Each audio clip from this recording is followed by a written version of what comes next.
So my shelf life at any company is 2 years, right? Yep. I'm an entrepreneur. I've started 6 companies. I work independently. I wrote this book. A lot of those are really isolating situations, especially when you sit in the CEO chair, right? You don't have friends in the company because, you can be friends with people and care about people, but it's not the same, right? So in order to really feel nourished and healthy, I cultivate deliberate connections. Hi, I'm Shannon Lucas. And I'm Tracy Lovejoy. And we're the co-CEOs of Catalyst Constellations, which is dedicated to catalyzing innate change makers to accelerate positive change. This is our podcast, Move Fast, Break Shit, Burn Out, where we highlight catalysts that are creating amazing change in the world. In this season of the podcast, we are diving deep into the skills that make catalysts successful. And I am so thrilled to have time today with author Janice Fraser, who's an investor, speaker, and expert in emerging management practices to support innovation at scale. A Silicon Valley veteran, she's built a storied career as a product manager, founder, facilitator, and confidant for entrepreneurs and enterprise executives alike. But her impact extends well beyond the Valley with innovation and transformation projects at NASA, the Obama White House, Procter & Gamble, and many other companies in the Fortune 500. As an investor, she's particularly committed to championing and extending access to the brilliant entrepreneurs who are typically underrepresented in the world of venture-backed startups. I am so thrilled to have you with me today, Janice. Thank you so much. And congratulations on the book. Thank you. It's coming out this week. It's amazing. Ready? Here, I'll hold it up for people who Drum are roll. looking. Da-da-da. It's a real thing. It's a real thing. To have the object in my hand it feels like a huge milestone. So I couldn't be happier. Yeah, your new baby. You're the My baby. new baby. You got your new baby. Congrats. It is a birthing joy to get your book out there in the world. Yeah. So let's start off by how you relate to the concept of catalyst. Well, it's interesting. When I was looking into kind of what do you mean by catalyst, I went and I found a podcast that you did with my friend Brian Ardinger. And there are a couple of sentences that really seemed to describe me. And because I have absolutely no memory, I wrote them down. So you said, it's basically people who take in lots of information from lots of sources. And from that, they see emergent new possibilities, and then they create a vision and they move into action fast. That basically describes my entire last 25 years of my career, where it's always standing kind of at an edge. We used to say the bleeding edge, and then I call it knitting. I sit there and I make the latest, greatest thing that is in the hands of the special people. I make it easier to repeat and effectively.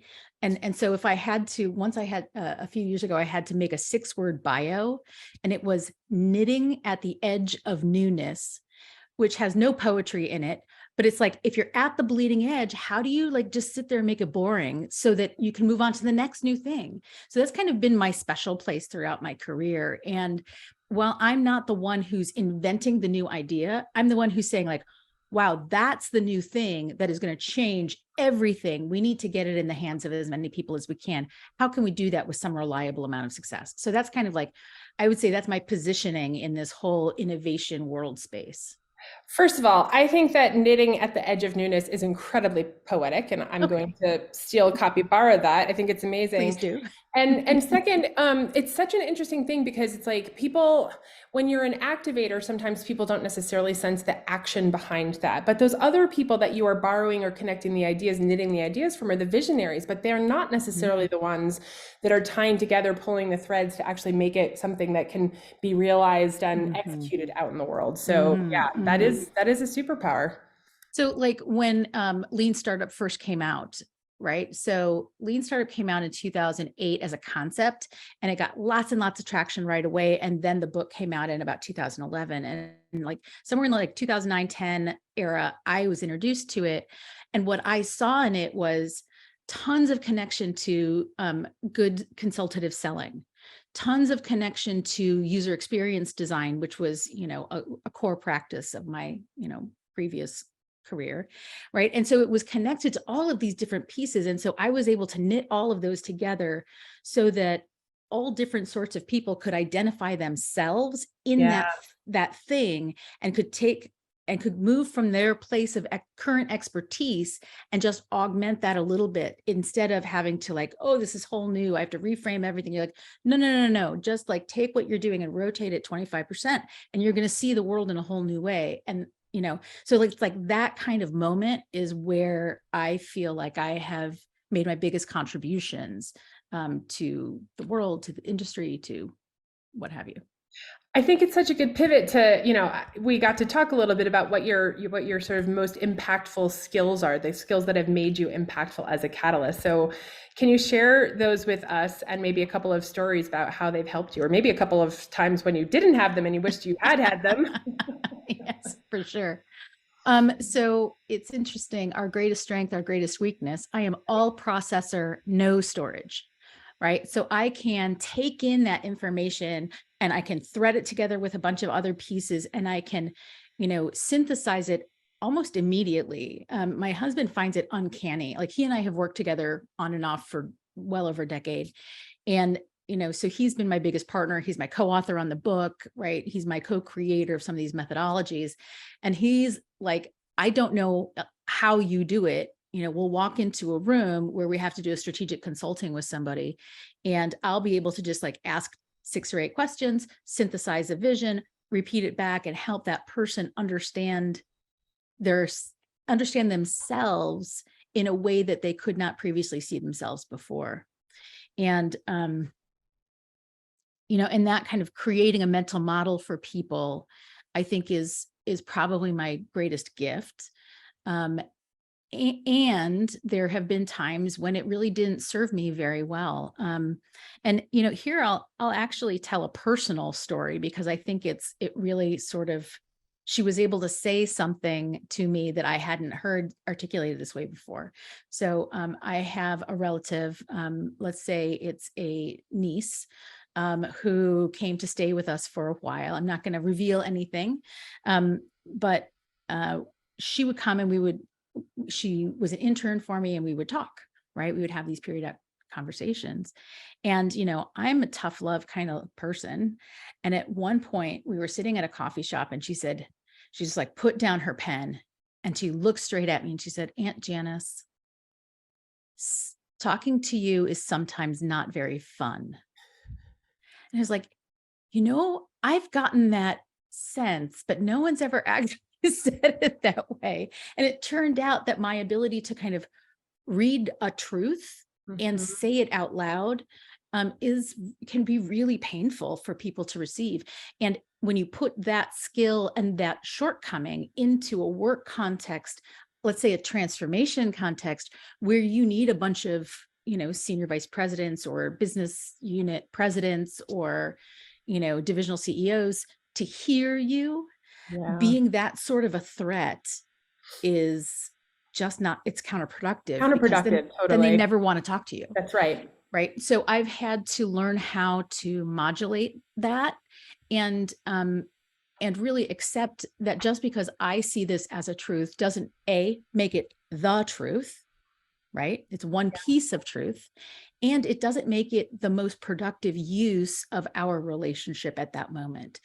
And so, I can't say that I'm good at this yet. I'm always learning, always learning. And I'm always taking input from wherever I can get it. Anytime someone's willing to tell you an unpleasant truth, I count that a gift, even though it's an unpleasant gift. So that's maybe an example of how it has not necessarily been my greatest asset, let's say. It is a double-edged sword for us. And I think that empathy that you're talking about, that goes with the super processing power, like when we can marry those two things, we can really unlock change. And I'm just wondering, like, do you have an example of a time and the other challenge for us is that empathy takes time. Yeah. That's part of the problem. And I talk about the emotional labor that we have to do on behalf of the organizations. Like, we'll see that thing that needs, because we've done the processing on behalf of the org.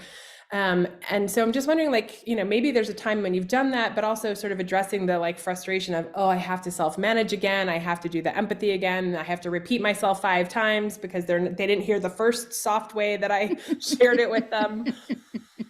Absolutely. Well, I hope this is responsive to your question, but there was a time a few years ago where my personal psychological makeup was getting in the way of my effectiveness at work, right? And I learned a lot from a wing of psychology called Dialectical Behavioral Therapy training. So DBT. And, embarrassingly, DBT was developed to help borderline personality disorder people self-regulate. And I can proudly say I am not actually in that diagnostic category, but I had some learning to do about how to prioritize interpersonal effectiveness, in part because of this sort of abruptness. I was perceived as being a very abrupt communicator. So I learned a technique called GIVE, right? GIVE, and it stands for gentle, interested, validating, and easy manner. And so the framework is this. In any conversation, you can prioritize the relationship.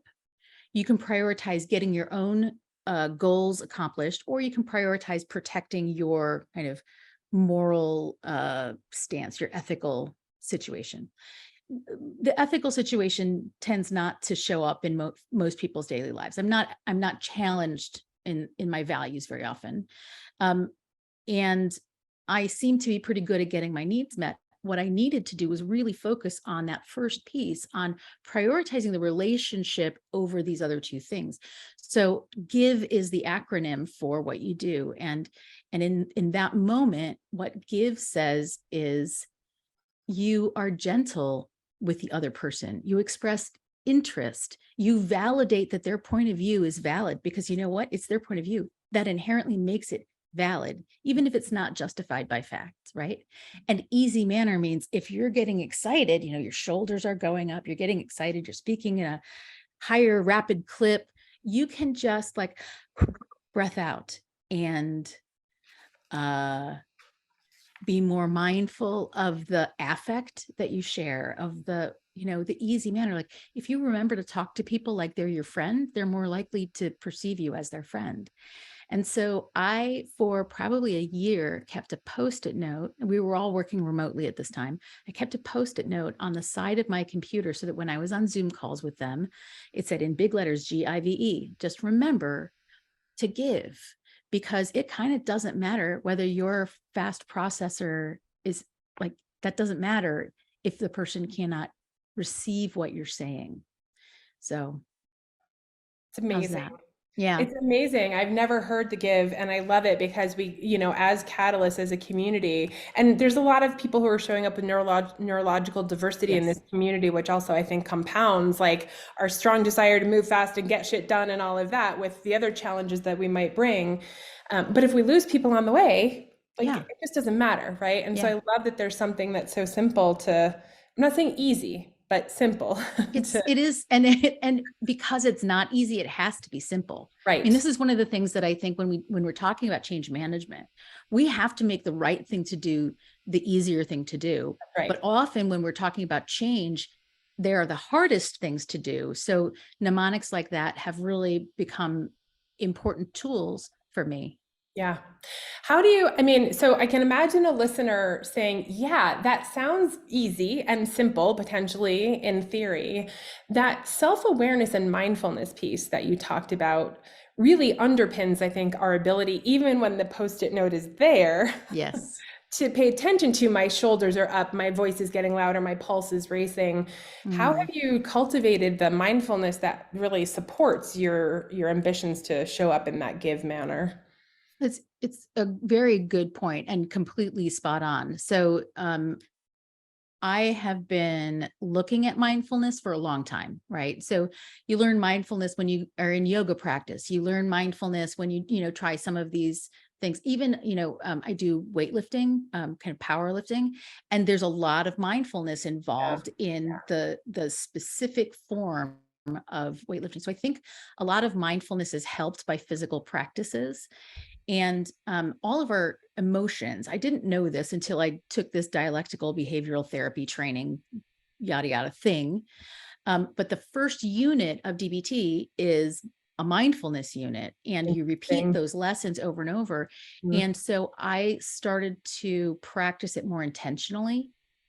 And I learned that our emotional reactions are a combination of physical sensations, thoughts, and action urges. So an emotional reaction is just those three things.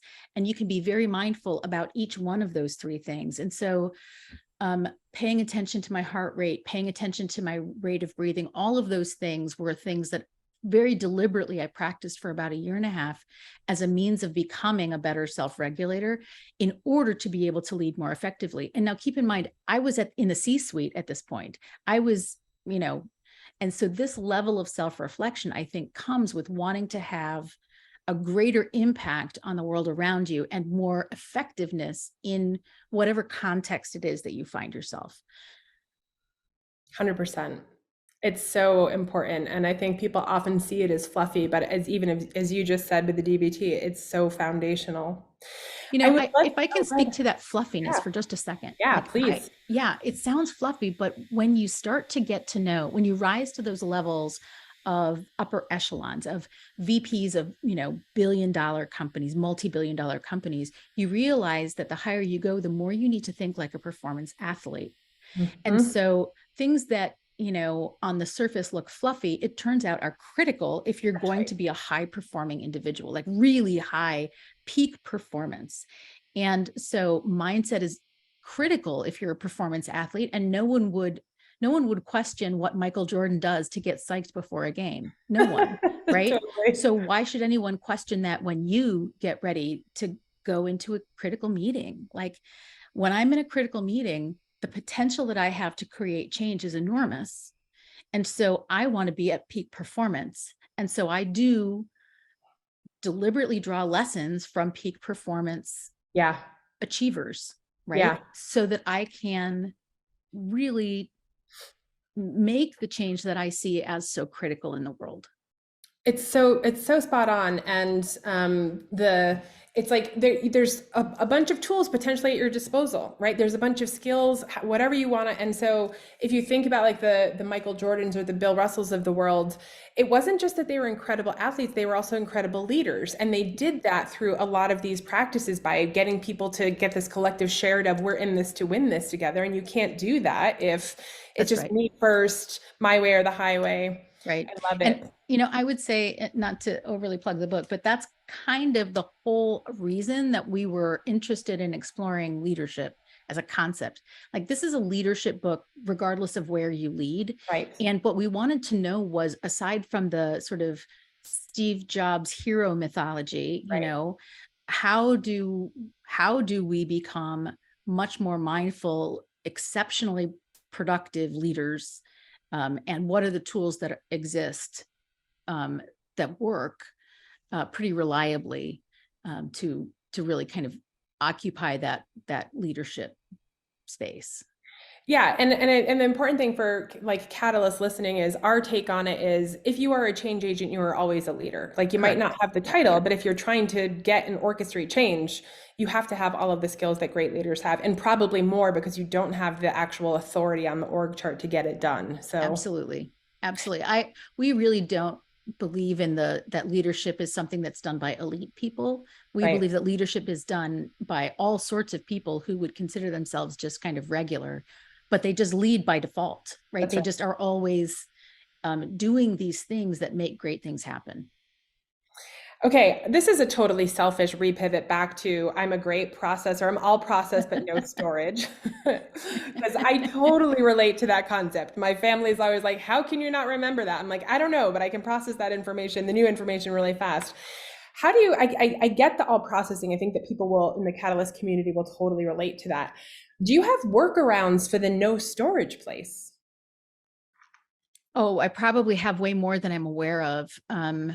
I take lots and lots and lots of notes. I type very fast. And actually remote meetings in this way has been really helpful because I can type without actually breaking the flow of the meeting. I hate having laptops open when I'm meeting with people in real life. So I take lots of notes. I can write fairly well without looking. Like I can be making eye contact and like scribbling with my pen, but I remember things I'm very visual. So I remember, I ideas if I can picture the page of notes that I wrote on with all the scratchings and lines and what have you. So those are some of the things that I do.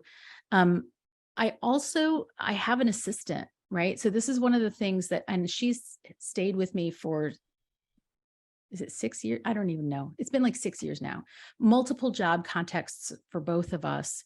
And she helps me not lose the details of a meeting invitation. So one of the ways that it shows up is like, I'll say like, yeah, how about like there's one today. Let's get together for coffee next week on Friday or on Thursday at 4:30. Okay, great. I know I will never get that on the calendar correctly. I will make it Friday like I just did. I will make it 4 instead of 4:30. I have to include my assistant, and I just self-disclose all over the place. Like, all processor, no storage, bad with details. Here's Susan. Like, please organize with Susan, which I'm sure I did with you all as well.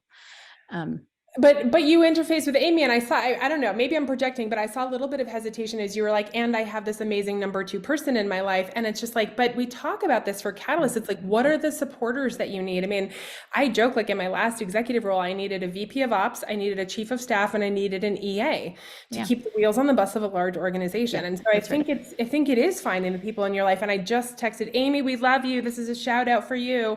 I just texted her again today because we had the same thing. And I was just like, I had to say, thank you for being able to roll with our catalytic nature, because very few people can do that. And when you find someone, you know, whatever the role is, official, your partner, you know, whatever that is, it's like deep gratitude for keeping the wheels on the bus. Of course. Well, and I haven't quite gotten to the point where I am unapologetic about it, right? I'm still you're right. There is a little hesitation, and I am still a little bit apologetic. And I think that that's just, you know, let's see, I'm 57 today. So it's 57 years of, you know, patriarchal training, like in Silicon Valley, where, you know, there's this sense of independence that we're all supposed to carry. Like, there's just sort of a, like, what is my personal brand? Is it, you know, and so whatever. I will at some point get over being apologetic about it. And maybe this is the moment. It takes all of us to make the change happen. All right. So what are your biggest challenges currently as a Catalyst leader? Let's see. My biggest challenges, I wrote something down for that. That's so funny. And now I was like, I don't have any challenges. It's all great. Finding community and nourishing relationships. That's what it was. And that is actually true. This has been a sustained effort. So my shelf life at any company is 2 years, right? I'm an entrepreneur. I've started 6 companies. I work independently. I wrote this book. A lot of those are really isolating situations, especially when you sit in the CEO chair, right? You don't have friends in the company because, you know, you can be friends with people and care about people, but it's not the same, right? So in order to really feel nourished and healthy, I cultivate deliberate connections. I will just wake up in the morning and text 3 people. Just cause I just wake up in the morning and I'm like, okay, today I've got to connect with people, because I've been sitting in my kitchen too much. Like I work out of my kitchen. It's got glorious light out the backyard, right? But I sit in my kitchen alone all day with my cat and my dog. And that's not a way to feel connected. Belonging is actually interpreted in the brain in the same location as physical pain. Right. So if you lose belonging, if there's a threat to your belonging to a certain group, it will cause you sort of a pseudo physical pain reaction. And so I think that relationship is as vital to our health and our well-being as food, clothing, shelter. And I think that there's some research to back that up. Totally. We actually have in our book, we have a reimagined Maslow's hierarchy where connection is actually at the center of everything, because if you're in isolation, your life expectancy goes down. I mean, it's like, it's proven. Yeah. So, you know, building relationship, I'm a member of a number of kind of women's group for a broad definition of female identifying people. And they are my life. I love them, you know, so very much. And, you know, if I can name drop a couple, like Chairman Me has been amazing. That was founded by Sarah Lacey, an excellent friend and leader. And I'm a member of the Coven, which is a co-working space in Minneapolis run by this amazing these four women who founded a a workplace for women. And so there are just these places where I feel nourished and revitalized. And that's something that I cultivate very deliberately. Because otherwise, if I wasn't deliberate about it, it would never happen. Yeah, I think it's super helpful for our listeners to hear someone who's as accomplished as you in your career to still be struggling with that and to normalize that, because as catalysts, it is like we are moving jobs still, intentionally or unintentionally every couple of years. Yeah. And how isolating that can be. And even if you stay in one role or one company for 10 years, you can still be sort of on the outside as the change agent. So thank you for sharing that. And then the intention around and there's things that we can do. Wake up and text 3 people. Yeah. It can be really simple. And you know what, those people really, they need that love that you're going to share with them. Right. And so you're just helping to bind the world together in a very healthy way. Love it. All right. Enough of the serious stuff. Onto the fun stuff. Okay. One thing that you do to get ready for a big meeting. Well, we've already talked about mindfulness. And so I have some breath work that I do, so for me, it's about lowering cortisol levels. So for a breath of 4 in, breath of 8 out. And I do that for about a minute and a half. But also lipstick and a good necklace. Those are. I love that one. Do you have a specific necklace that's part of your personal brand, or is it just having a necklace? It's that necklace specific? Well, it used to be, they do change every couple of years, but this is my Zoom necklace for the last couple of years or last year and a half. And I am in love with it. It was a birthday gift from my husband last year. It is gorgeous. I agree. So I guess it's been exactly 12 months because I got it a year ago. All right. Favorite way to spend a free day, if you get any? Do you get some?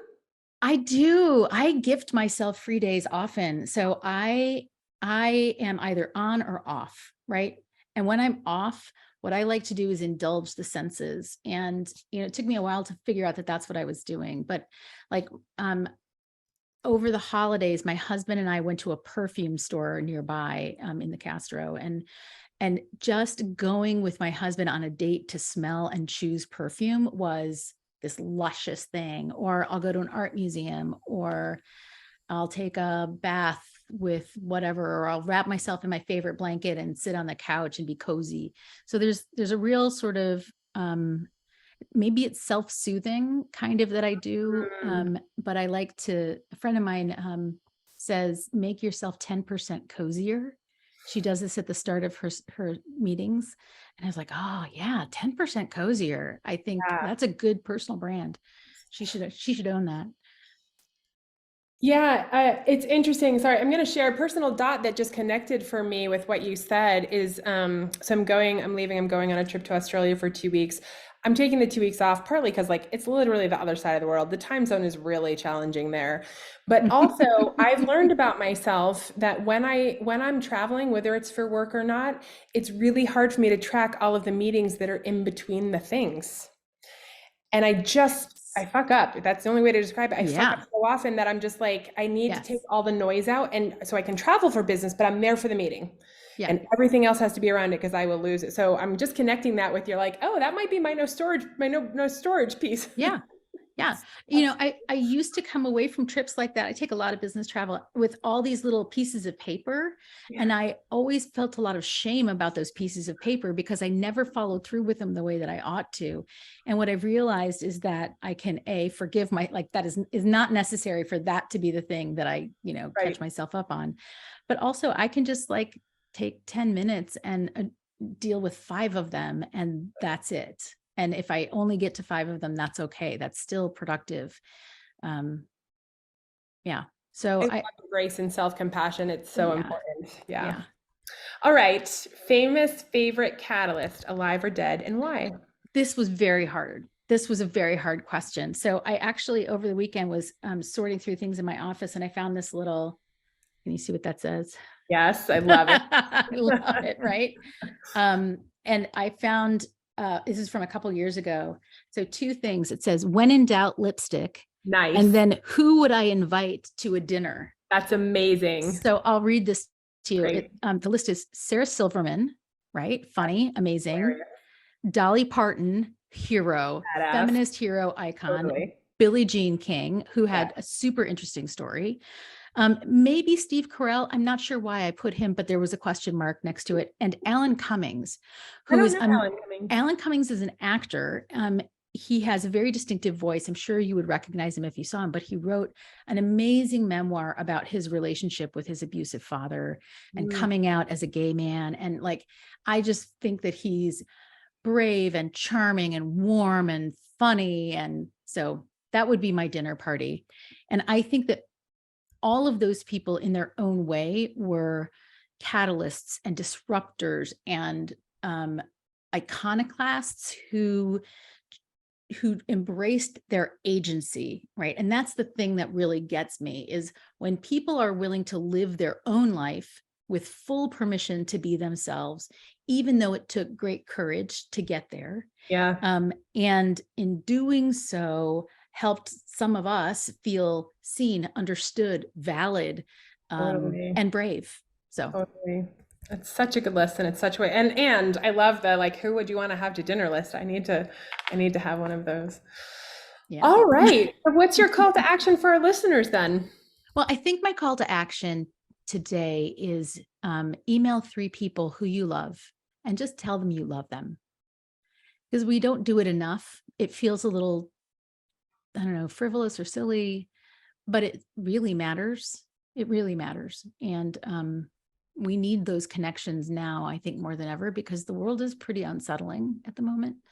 And you need to be loved and they need to be loved. And so you can do that in 30 seconds. That's amazing. I'm also going to do a shout out for you. Everyone should check out her new book. It's called Farther, Faster, and Far Less Drama: How to Reduce Stress and Make Extraordinary Progress Wherever You Lead. I'm so excited to read it myself. Thank you so much. It was such a lovely conversation. Talk for hours. Yeah, for sure. Well, and let's do that next time we're in the same place. 100%. I'm coming. And if you do the book tour here, let me know. I'll rally my troops. All right. All right. You got it. To our listeners, thank you so much for listening. If you'd like to learn more about how to accelerate positive change, go to our website at catalystconstellations.com. Don't forget to check out our book, Move Fast, Break Shit, Burn Out. And if you have other catalysts in your life, hit the share button and send a link their way. Thanks again, Janice.